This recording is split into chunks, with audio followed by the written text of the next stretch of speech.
Por otro lado, me parece que el elemento de la pandemia, de veras que dejó secuelas a corto plazo y a largo plazo. Sobre todo, las personas que estaban en la edad entre así los pubertos, adolescentes, cuando la pandemia, llega y esta población fue especialmente lastimada.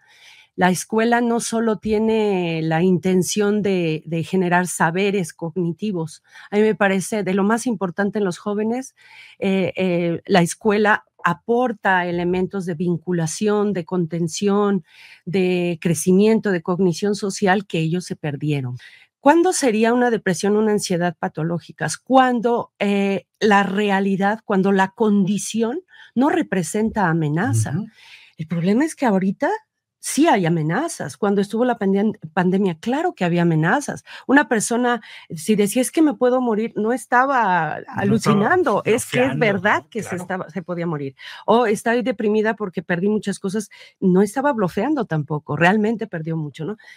Entonces, atendiendo a las necesidades precisamente de estos egresados que se sentían con pocas habilidades y, por otro lado, una gran demanda de jóvenes que quieren atención psicológica, total que junté, como dicen, hambre con necesidad, no sé, junté estos 2 elementos y entonces, bueno, yo formé a estos muchachos y empezaron a atender. Dan una atención básica, que es máximo de 8 sesiones, es gratuita de entrada o con una cuota muy baja. Originalmente fue para los estudiantes de psicología y eventualmente pues lo traje para acá a las instalaciones de CU.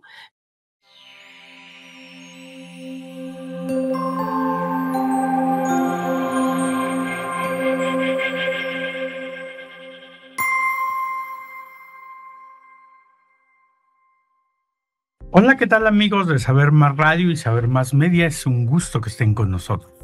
En su programa Saber Más, revista de divulgación de la Universidad Michoacana de San Nicolás de Hidalgo. Hoy tenemos un tema particularmente interesante. Todos nuestros programas le puedo decir que son interesantes, pero este en particular tiene una enorme relevancia. Constantemente estamos comunicándonos con diferentes dependencias de la universidad para intentar canalizar a nuestros estudiantes. Yo doy clases en primer semestre en la Facultad de Medicina Veterinaria y pues es muy inquietante la cantidad de jóvenes, de chicos, de chicas que tienen fuertes problemas emocionales. Situaciones de depresión, intentos suicidas, dependencia de drogas o una situación de inestabilidad emocional que les impide un rendimiento adecuado en las escuelas.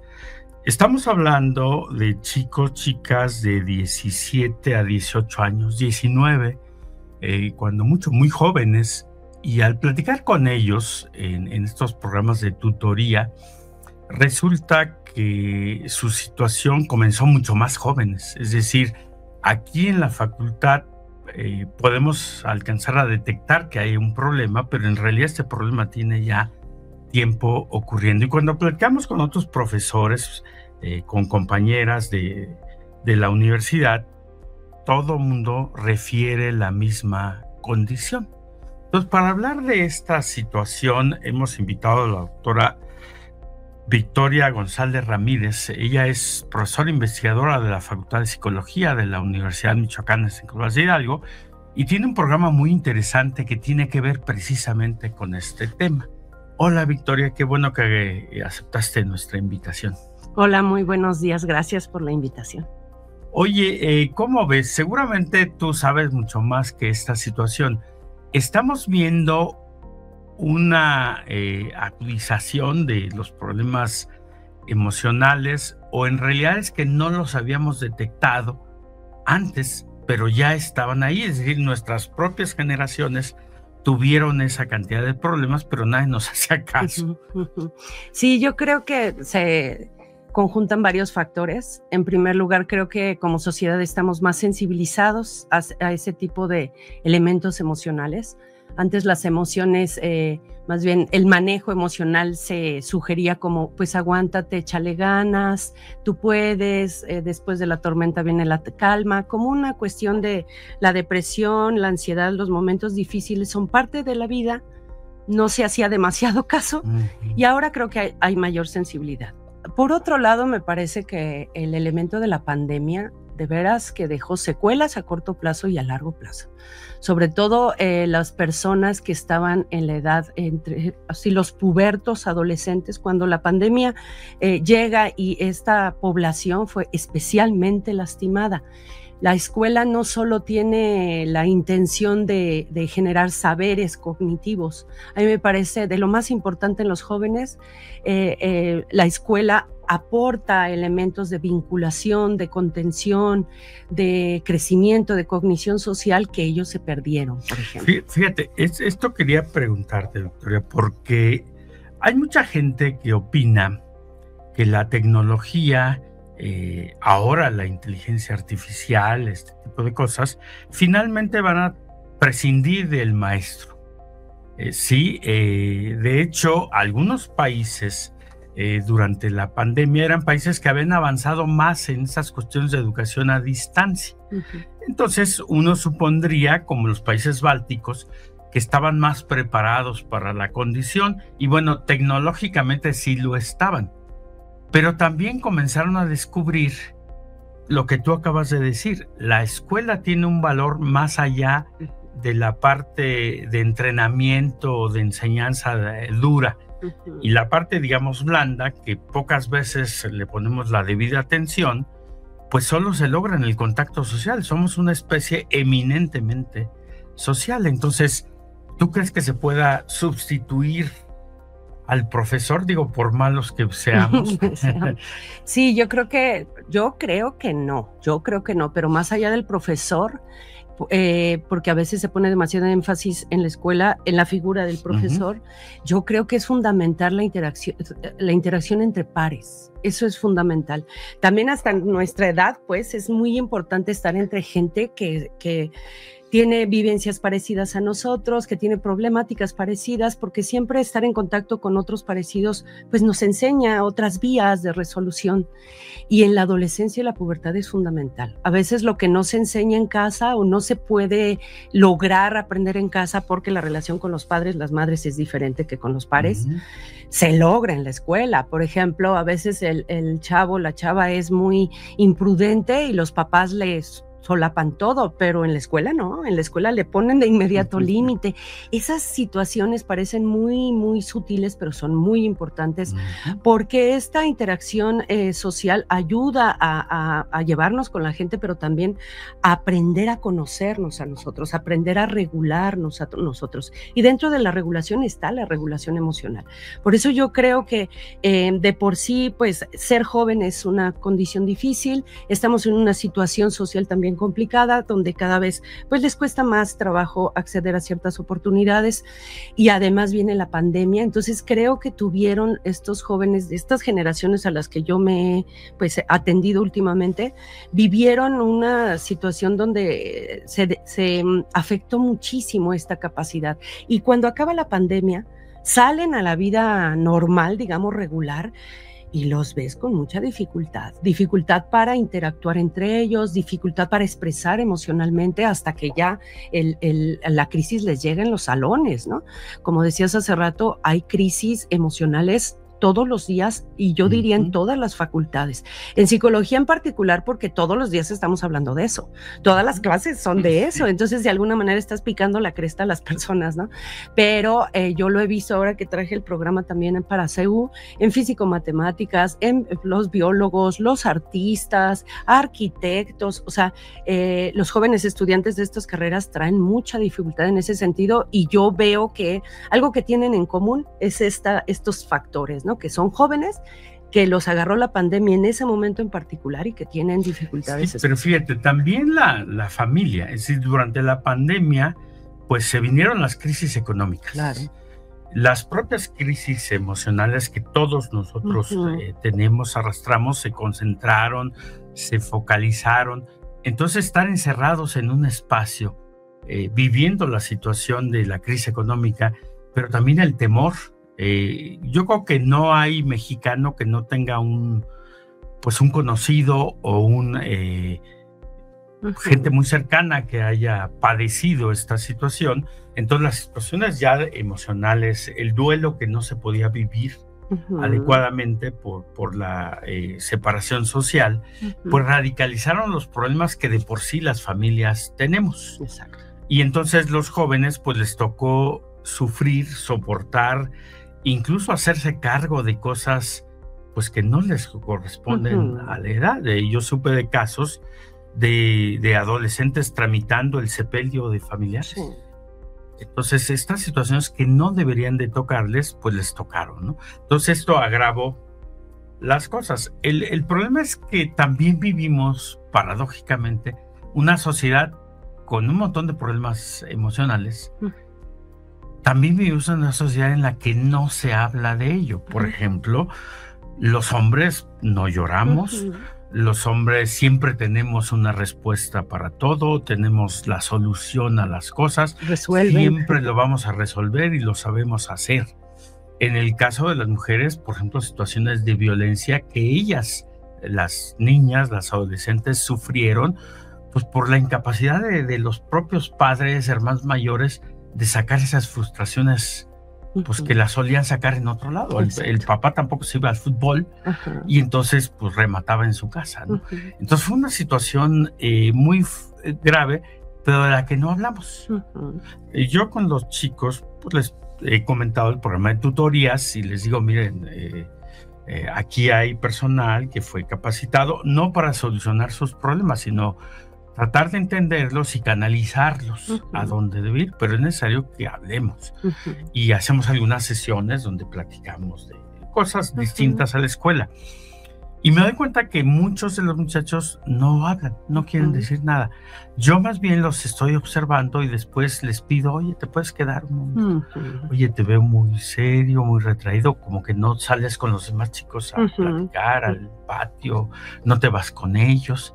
Y es cuando empiezan a surgir. Entonces, no hablamos de problemas emocionales. Sí. ¿Por qué? ¿Por qué no hablamos de eso? Sí, de por sí hay un prejuicio desde hace mucho, ¿no? En el momento en que uno abre las emociones, como que nos van a controlar totalmente, ¿no? Como de, ya, cálmate, no llores, porque parecería que si empiezas a llorar, como dice una película, ¿no? De la vida secreta de las palabras, si empiezo a llorar, no voy a parar nunca, ¿no? Creo que hay un prejuicio de por sí y hay una...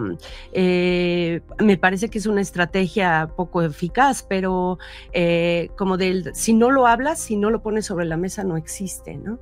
Y también por otro lado, porque a veces cuando se habla no hay las herramientas para abordarlo, ¿no?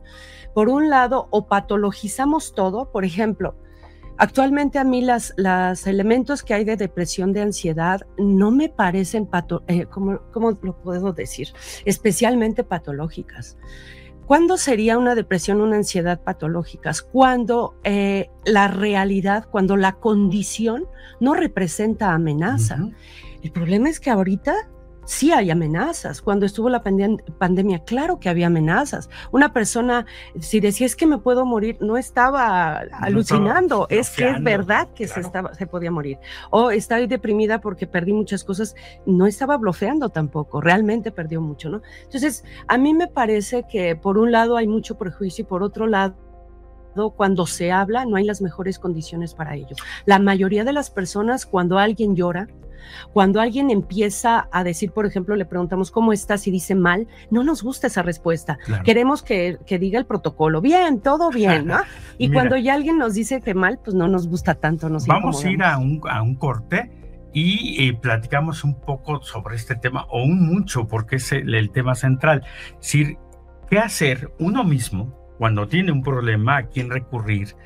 Y ahora con este asunto, ¿te acuerdas de esta psiquiatra? Bueno, de esta persona que se hacía pasar por psiquiatra, pues eso le hizo mucho daño a mucha gente porque Claro. empieza a creer que esto pues está mal. Entonces regresando a la pausa, hablamos de cómo abordar este asunto. ¿Te parece? Claro. No le cambies, se va a poner muy bueno.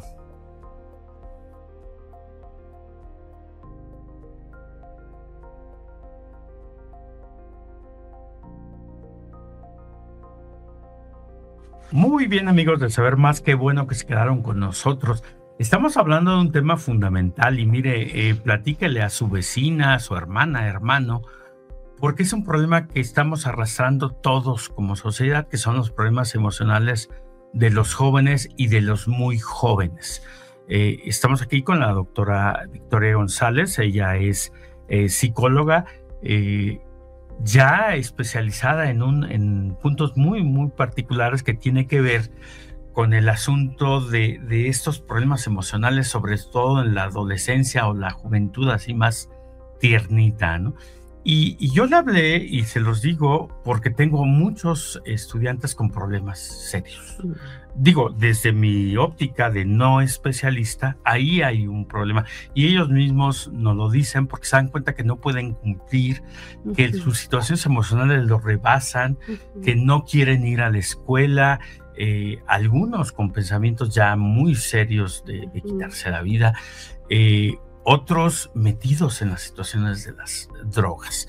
Y entonces yo no soy psicólogo, no soy psiquiatra, no puedo atender estos problemas. Yo necesito el apoyo de un especialista que esté calificado en estas situaciones para que pueda atender. No se trata de que les van a dar, no sé, electroshocks o cirugías o cosas así, sino que precisamente trabajan con esta situación y en particular con los jóvenes, porque los jóvenes además son una población muy particular, que tiene comportamientos, que tiene ideas, que tiene crisis muy particulares, que difícilmente nosotros podemos entender, es decir, los que no somos especialistas. Entonces hay que canalizarlos. Eso es parte del programa de tutorías en la universidad. Y entonces, bueno, la doctora maneja con otro personal de la Facultad de Psicología un programa de atención a este tipo de casos y seguimiento. No sé, Victoria, si nos puedes platicar así, ¿qué es lo que hacen? Claro que sí. Pues hace 3 años que yo regreso a la facultad después de estudios del doctorado. La directora en ese entonces, la doctora Damaris Díaz, me pide pues más bien formar gente, ¿no?, que pueda atender, porque la demanda de atención en la facultad, tenemos un centro de atención, pero ya estaba rebasada, la verdad, colapsada por todas las personas que querían atención. Entonces, formo un programa que le llamé PAP, Programa de Acompañamiento Psicológico, y convoqué a egresados y a estudiantes de últimos semestres para darles una capacitación durante 6 meses y que puedan atender de forma básica, gratuita, era mi primera intención y sigue siendo una de mis principales intenciones, a la comunidad. El programa fue creciendo, ahorita ya llevo el 4º grupo, ahorita están, por ejemplo, en formación 70 psicólogos, psicólogas, ya la mayoría egresados y hasta maestros tengo en psicología, y ellos después de la capacitación empiezan a ver a personas, ¿no? ¿Te puedo interrumpir un momento? Claro. A ver, esto es muy importante porque la gente tiene que entender que no cualquier psicólogo puede dar terapia. Sí. Necesita capacitarse. Sí, la psicología en general, o sea, el psicóloga general sí nos, digamos, somos competentes según el perfil de egreso de nuestra facultad, somos competentes para atender cosas básicas, para hacer asesoría, para hacer evaluación, etcétera. Pero para ya dar una atención psicoterapéutica un poco más fina, sí se requiere hacer una capacitación. Ahora, también hay que ser honestos, la mayoría de nuestros psicólogos, psicólogas egresados no tienen la posibilidad de pagarse un posgrado. Eso es para ciertas personas nada más, son muy caros. Entonces, atendiendo a las necesidades precisamente de estos egresados que se sentían con pocas habilidades y por otro lado, una gran demanda de jóvenes que quieren atención psicológica, total que junté, como dicen, hambre con necesidad, no sé, junté estos 2 elementos y entonces, bueno, yo formé a estos muchachos y empezaron a atender. Dan una atención básica, que es máximo de 8 sesiones, es gratuita de entrada o con una cuota muy baja. Originalmente fue para los estudiantes de psicología y eventualmente se pues lo traje para acá a las instalaciones de CEU. Nos brindaron mucho apoyo, gente de proyectos transversales, con tutorías hicimos un vínculo y nos dieron algunos consultorios en físico-matemáticas, tecnología de la madera, en el edificio M, o sea, bastante apoyo, y empezamos a atender a gente aquí también en CEU. Es importante que se diga que, bueno, la formación que yo les doy pues tiene mi propio sesgo. Yo me formé como cognitivo-conductual y luego hice la especialidad en neuropsicología, entonces ese es mi sesgo, pero lo que he visto es que este programa, a pesar de que es básico, ha sido muy útil. Me lo han pedido ya otras instancias como en AA, por ejemplo, en tutelares estoy dando una capacitación, en algunas secundarias, y además ya no solo para estudiantes, sino para maestros y algunos administrativos. Sí. Algo que es, hace rato decías, y quería decir el dato, acerca de los jóvenes estudiantes de universidad, tienen características específicas. Sí, fíjate que en términos generales se dice que más de la mitad de la población en México, más de la mitad ha tenido síntomas importantes de ansiedad y depresión, más de la mitad. Pero si hablamos de estudiantes de universidad, aumenta todavía más el índice de depresión y ansiedad. Tal pareciera que si uno se acerca a más elementos de conocimiento, se deprime más. Sí, pero además, bueno, también la propia dinámica es estresante, es decir, no conservo mi beca, me corren, en mi casa se va a armar una crisis, es decir, hay elementos estresantes por todos lados. Exacto, tienen mucho estrés, tienen pocos elementos a veces, y también pues hay situaciones, por ejemplo, que tienen que ver con la propia geografía de Michoacán. Uno diría, es que no tiene que ver con eso. No, por supuesto. Por ejemplo, yo me dedico también a la evaluación y tratamiento de personas con adicciones fuertes, ¿no? Graves, como la metanfetamina. Actualmente Michoacán es uno de los estados que más consume metanfetamina, y quienes más lo consumen son los jóvenes. La metanfetamina es una droga muy fuerte que genera demencia en pocos años. ¿Y por qué Michoacán es importante en ese sentido? Porque tenemos un puerto muy importante de acceso. El corredor del tráfico. Exacto, y a veces no corre, sino se queda aquí. Y ya no es como la marihuana, que pues, están los plantíos y que como que se puede ver hasta desde el helicóptero, ¿no? No, los laboratorios clandestinos hay muchísimos y están produciendo esto, y ahora fentanilo, ¿no? Entonces, no solamente es la propia desarrollo de los jóvenes que a veces los vulnera, ¿no? O su propio desarrollo académico o institucional, sino también las características sociales y geográficas del lugar donde viven. Sí, tenemos un componente muy grande de población de áreas rurales, que viene pues del interior del estado, le voy a decir así porque en el estado estamos todos, ¿no?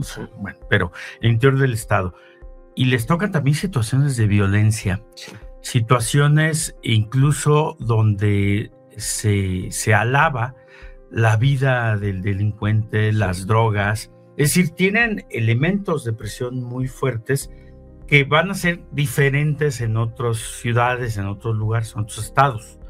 Entonces hay estos componentes, los componentes de la universidad como un factor estresante por sí mismo, y por otro lado, pues esta situación que tú comentas, digamos, geográfica, ¿no? Y de oportunidad y todo lo demás. Yo te iba a preguntar la dimensión del problema, pero pues me la acabas de decir. O sea, imagínate 70 millones de personas ya con problemas emocionales.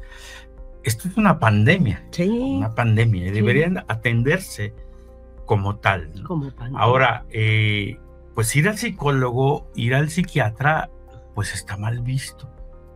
O sea, ¿cómo le voy a ir a contar a alguien mis broncas? ¿Qué va a decir la gente? Es que estoy loco. Entonces, mejor no le digo a nadie y me como mis broncas, ¿no? Sí, hay mucho prejuicio. Yo creo que últimamente hay un poco menos de prejuicio, al menos pues en el área donde yo me muevo, pues son puros psicólogos, psicólogas, pues sí, ¿no? Eso lo ves bien. Pero, y sí, es cierto, ahí como que es parte de, Sí. ¿no?, nuestra vida cotidiana, pero es verdad, en muchos grupos se ve muy mal. Además se ve como un signo de debilidad, no solo de que estás loco, sino que no puedes tú solo, ¿no? Sí. Échale ganas, el sufrimiento es parte de la vida y demás. Y de repente hasta se agarra esta escuela estoica de una manera pues poco amable y poco eficaz, ¿no? Para decirle a la gente, tú puedes solito, aguanta, el dolor es parte de... A ver, esa del figura asunto, ¿no? masculina, esa dificultad de ser hombre, Sí. y hay que reconocerlo y decirlo, porque nosotros podemos solos, porque nosotros no lloramos, tan sabroso que es llorar, tan relajante que es llorar, pero no, tenemos que aguantarnos. Tenemos problemas económicos, no podemos decirle a nadie. Tenemos problemas más allá de los de salud cotidiana. Me duele la barriga, pues sí decimos, hoy tengo un dolor muy fuerte, pero me duele el alma, no lo podemos decir. No, de por sí los hombres creo que son, bueno, no creo, pues hay estadísticas, ¿no? De que son la población que menos accede a los servicios de salud física. Sí. Y en términos emocionales todavía más, ¿no? Creo que también tiene que ver con el hecho del género, ¿no? De la cuestión de género, o sea, cómo nos han construido como hombres o como mujeres, y a pesar de que ahorita hay mucho movimiento en ese sentido, sigue esa dificultad de entenderse o de identificación como hombre. Yo creo que mucho tiempo, por ejemplo, ser hombre se vinculó con ser violento, ¿no? Sí. Con ser una persona violenta e iracunda. La única emoción que se propicia y se fomenta y se acepta en los varones es la ira. Si una mujer se pone enojada, es que se le dicen cosas hasta muy groseras, está histérica, le falta hombre, etcétera, porque no se asume que sea una emoción natural en las mujeres. En los hombres sí, es que es hombre, tú tienes que cuidar la parte violenta de su ser, decía Melchor Ocampo, perdón, pero en la epístola de Melchor Ocampo precisamente hasta se decía, el hombre tiene una parte natural violenta, cuidado. Entonces esa violencia implica cierta fortaleza, ¿no? Es una persona que resuelve que pues nada la va a tocar, ¿no? Y de repente vemos, eso no es cierto. Entonces, ¿no? Jóvenes, hombres, chicos, acérquense a un servicio de atención si se sienten mal, hablen con la gente. Estamos por terminar, Victoria, pero seguramente nos están escuchando chicos, chicas que tienen problemas, por leves que sean, sí. Necesitan ya algún tipo de atención. Ya es claro que por sí mismos les cuesta trabajo, que sus compañeros, sus profesores no tenemos elementos para tratarlo. ¿Cómo se pueden acercar con ustedes? Bien, el programa de acompañamiento psicológico es uno de los programas que están, por ejemplo, en la Facultad de Psicología, en el Centro Integral de Intervención Psicológica, que ahora ya también coordino hace poco, entonces ya estamos ahí. Hay varios programas ahí, uno de ellos es el PAP, entonces se pueden acercar a la Facultad de Psicología, ahí al CIP, se llama el Centro de Atención, y también estamos acá en CU a través del programa de tutorías, de proyectos transversales. Sí. Ahí se llena un enlace con los datos y eventualmente se le asigna un psicólogo para la atención. Muy bien. Mira, no terminamos aquí, pues desafortunadamente los problemas son muchos. Sí. Te vamos a invitar para otra ocasión. Mucho gusto. Victoria, muchísimas gracias, se nos acabó el tiempo. Sí, gracias.